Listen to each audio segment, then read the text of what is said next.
What happens when one of Hollywood's most respected actors finally reaches his breaking point on live television? Today we're diving into the explosive moment that had everyone talking, when Liam Neeson walked off The View after Joy Behar pushed way too far. This wasn't just another awkward celebrity interview. This was a masterclass in how not to treat your guests. Make sure you subscribe and drop a comment below, because this story gets intense. It started like any other Tuesday morning on The View. The studio buzzed with its usual energy as makeup artists put finishing touches on the hosts and crew members, adjusted lighting for the day's taping. Liam Neeson sat quietly in the green room, reviewing his talking points for what was supposed to be a straightforward promotional interview for his latest action thriller. He'd done hundreds of these appearances over his decades-long career, and The View had always been professional in the past. "Mr. Neeson, we're ready for you," a young production assistant called from the doorway. Liam nodded, straightened his jacket, and followed her through the narrow corridors that led to the main studio. The familiar theme music was already playing as he took his position just off stage, waiting for his cue. "Please welcome our next guest, the legendary Liam Neeson," Whoopi Goldberg announced with her characteristic warmth. The audience erupted in applause as Liam walked onto the set, his tall frame commanding attention even in the bright studio lights. He waved to the crowd and took his seat at the curved desk, exchanging pleasantries with each of the hosts. "Liam, it's so good to have you back," Whoopi said, settling into her role as moderator. "Tell us about this new film of yours." "Well, it's called Shadow Protocol," Liam began, his distinctive voice carrying easily across the studio.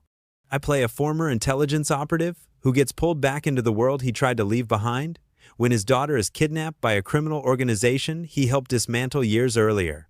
"Sounds like another one of your Taken movies," Sarah Haynes commented with a smile. "Do you ever get tired of playing the protective father figure?" Liam chuckled good-naturedly. "You know, people often ask me that, but I think there's something universal about a parent's love for their child. These roles allow me to explore that primal instinct to protect the people we care about most." "That's beautiful," Sunny Hostin added. "Your characters always have such depth beneath all the action sequences." The conversation flowed smoothly for the first several minutes. Liam discussed his preparation for the physical demands of the role, working with the stunt coordinators, and his thoughts on the current state of action cinema. The host seemed genuinely interested, asking thoughtful questions about his craft and his approach to bringing authenticity to larger-than-life characters. "You know, Liam," Joy Behar interjected, her tone shifting slightly, "you've been making these action movies for quite a while now. Don't you think you're getting a bit old to be playing the tough guy?" The studio fell silent for a moment. Liam's expression remained composed, but there was a flicker of something in his eyes. "Well, Joy, I think experience brings a different kind of authenticity to these roles. I'm not trying to be a 20-something action star. I'm playing characters who have lived, who have scars, who understand what's at stake." "But come on," Joy pressed, leaning forward in her chair. "You're 71 years old. Isn't it time to maybe try something different? Maybe a nice romantic comedy where you don't have to beat people up? I think audiences connect with stories about resilience and determination at any age," Liam replied diplomatically. "And I'm actually 69, but who's counting?" Joy waved dismissively. 69, 71. The point is, you're not exactly in your prime anymore. I mean, when I watch these movies, I keep thinking this guy should be in a retirement home, not jumping off buildings." The other hosts exchanged uncomfortable glances. Whoopi cleared her throat, clearly trying to steer the conversation back on track. "Liam, tell us about working with your co-star in this film." "Yes, Rebecca Martinez is phenomenal," Liam said, grateful for the redirect. "She brings such intelligence and strength to her role as an FBI agent, who becomes my character's unlikely ally. The dynamic between our characters really drives the emotional core of the story." "Speaking of emotional core," Joy interrupted again, "let's talk about your personal life. You've been a widower for 15 years now. Don't you think it's time to move on? Find someone new?" The temperature in the room seemed to drop several degrees. Liam's jaw tightened almost imperceptibly. "I prefer to keep my personal life private, Joy." "Oh, come on, you're a public figure." Joy shot back. "People are curious. You can't just shut down every time someone asks about your love life. Are you dating anyone? Are you even trying to date?" "As I said, I prefer to keep those matters private," Liam repeated, his voice maintaining its calm tone despite the obvious tension building beneath the surface. "You know what I think?" Joy continued. apparently oblivious to the warning signs that were becoming increasingly obvious to everyone else in the studio. I think you're stuck in the past. You're making these revenge fantasy movies because you can't deal with real life. It's like you're living in some kind of perpetual grief cycle. Sunny Hostin looked horrified. Joy, maybe we should... No, I think this is important. Joy bulldozed ahead. Here's a man who clearly has issues moving forward, and instead of dealing with them, he makes movie after movie about getting revenge on bad guys. It's like therapy through violence. Liam's hands remained folded in his lap, but his knuckles had gone white. I think you're making some rather significant assumptions about my psychological state based on the fictional characters I portray. Am I wrong, though? Joy challenged. I mean, let's be honest here. Your wife died in a tragic accident, and ever since then, you've been making these movies where you hunt down the people responsible for terrible things happening to families. That's not a coincidence. The silence that followed was deafening. Camera operators continued rolling, but every person in that studio knew they were witnessing something unprecedented. This wasn't just inappropriate anymore. It had crossed into cruel territory. Whoopi Goldberg finally found her voice. Joy, I think we need to respect our guests' privacy on certain matters. But Joy Behar was like a dog with a bone, completely ignoring the clear discomfort of everyone around her. Privacy? He's a movie star, Whoopi. He puts himself out there. And honestly, I think the public has a right to know if the actors they're supporting are dealing with unresolved trauma that might be influencing their career choices. Liam's voice, when he spoke, carried the controlled intensity that had made him famous in roles like Brian Mills.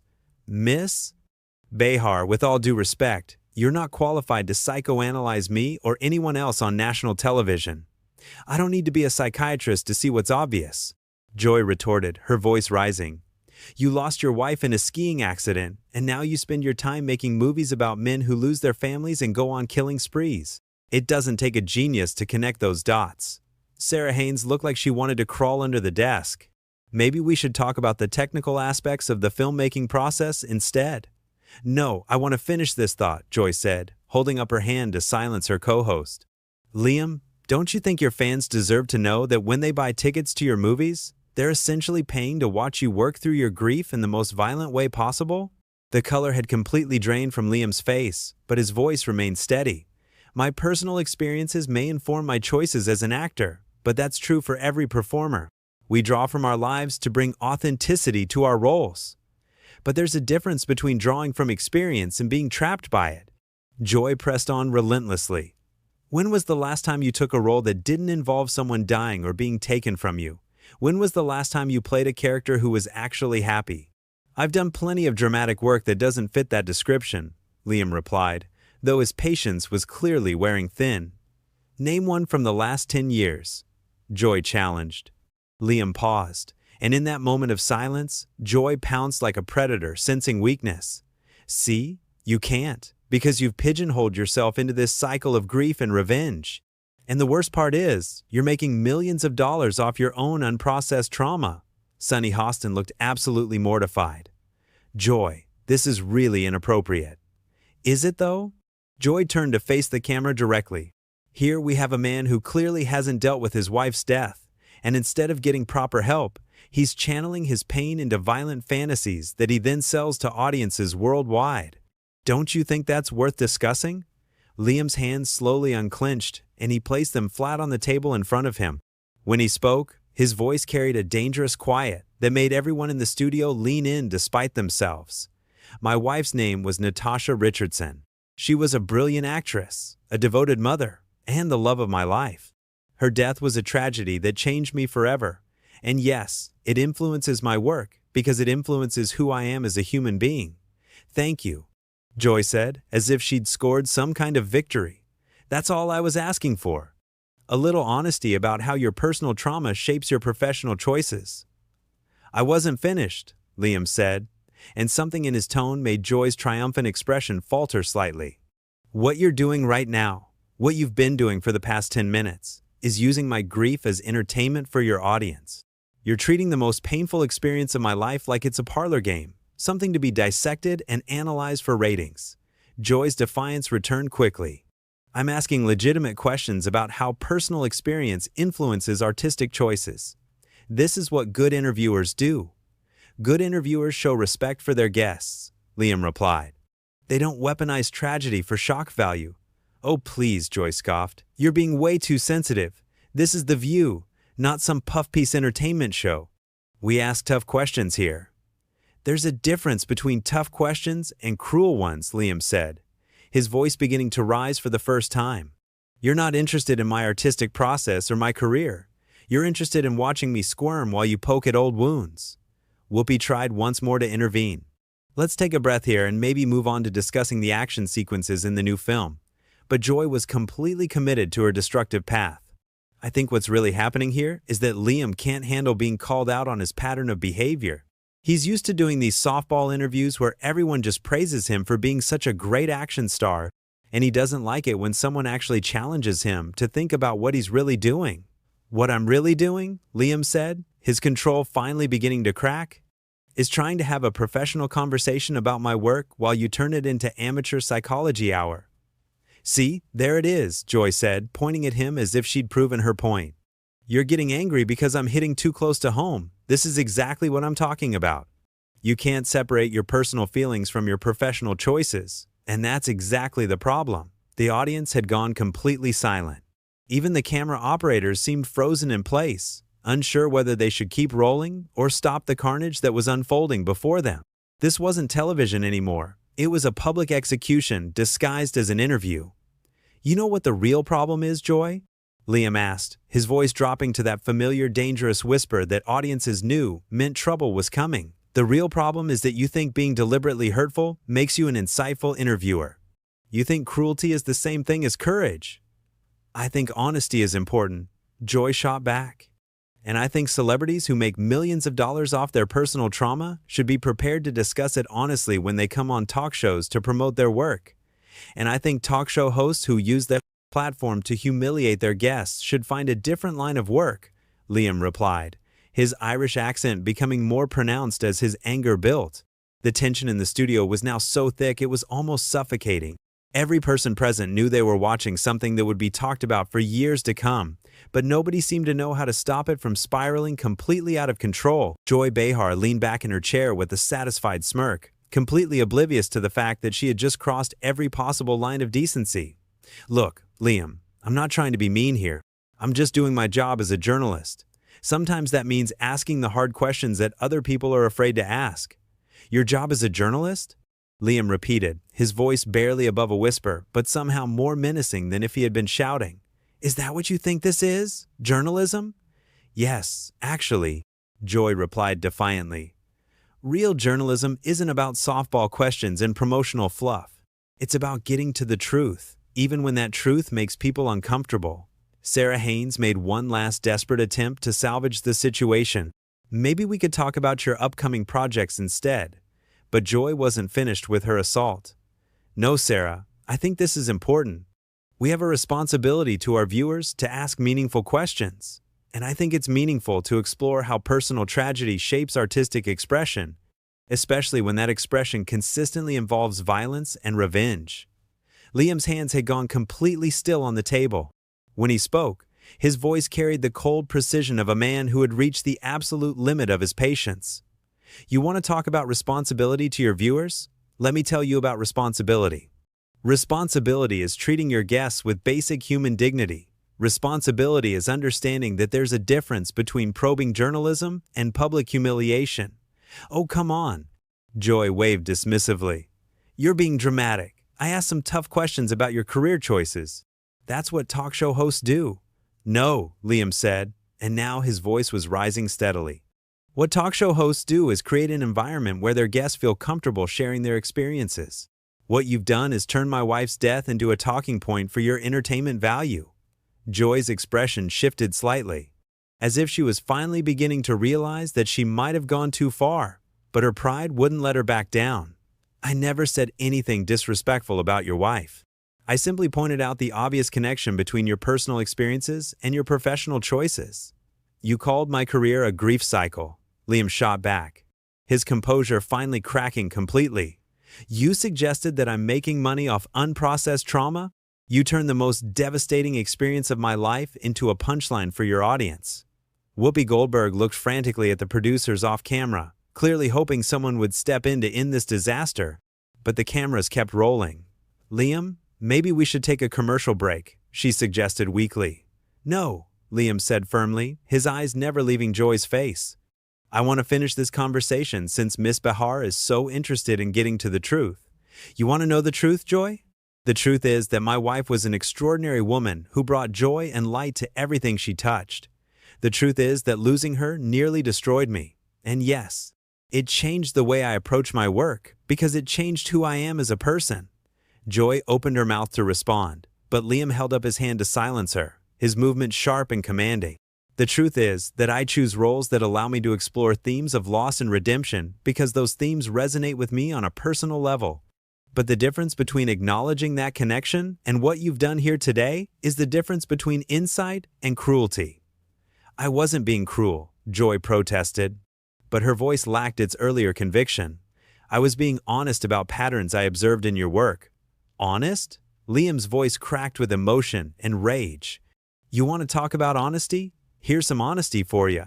You're not a journalist, Joy. You're a bully with a microphone who gets her kicks from making people squirm on national television. You hide behind the pretense of tough journalism, but what you really do is emotional vandalism." The studio had gone so quiet that the hum of the air conditioning seemed deafeningly loud. Even the audience members who had been shifting in their seats throughout the interview were now sitting in stunned silence. "That's completely unfair," Joy said, but her voice was smaller now, defensive rather than aggressive. "I ask challenging questions because that's what good television requires." "Good television?" Liam stood up slowly, his tall frame casting a shadow across the curved desk. "You think this is good television? You think humiliating your guests and exploiting their personal tragedies is good television?" Joy looked around desperately at her co-hosts, clearly hoping one of them would come to her defense, but they all sat in uncomfortable silence. Sunny Hostin was staring at her hands, Sarah Haynes looked like she might cry, and Whoopi Goldberg appeared to be praying for divine intervention. "You know what, Joy?" Liam said, his voice returning to that dangerous calm that had become his trademark in dozens of action films. "You're absolutely right about one thing. I do have patterns in my work. I do gravitate toward stories about men who refuse to give up when faced with impossible odds. I do play characters who will do whatever it takes to protect the people they love." He began to unfasten the small microphone clipped to his lapel, his movements deliberate and measured. "But here's what you got wrong. Those aren't the movies of a man trapped in grief. Those are the movies of a man who understands that some things in life are worth fighting for. Some things are worth protecting. And some things, like basic human decency, are worth defending even when it means walking away from people who wouldn't recognize it if it slapped them in the face." Joy's mouth opened and closed like a fish gasping for air, but no words came out. The reality of what she had done and what was about to happen was finally sinking in. "Liam, please." Whoopi tried one final time to salvage the situation. "Let's just take a step back here." But Liam was already pulling the microphone free from his jacket. He placed it carefully on the table in front of him. The small thud it made, somehow thunderous in the absolute silence of the studio. "I came here today to talk about my work," he said, looking directly into the main camera. "To share my passion for storytelling and my gratitude for the opportunity to bring these characters to life. Instead, I was ambushed by someone who thinks personal tragedy is fair game for cheap entertainment." He turned his gaze back to Joy, who was now visibly shrinking in her chair. "I've spent my career playing men who stand up to bullies, Joy. Today, I get to do it in real life." And with that, Liam Neeson turned and walked off the set, his footsteps echoing in the stunned silence as he disappeared through the same doorway he had entered just 30 minutes earlier. The cameras continued to roll, capturing Joy Behar's shocked expression and the uncomfortable fidgeting of the remaining hosts. But the real show was over. In trying to tear down one of Hollywood's most respected actors, Joy had instead revealed herself to be exactly what Liam had called her, a bully who had finally picked on the wrong person. Make sure you subscribe for more explosive celebrity moments and comment below with your thoughts on whether Joy Behar went too far this time.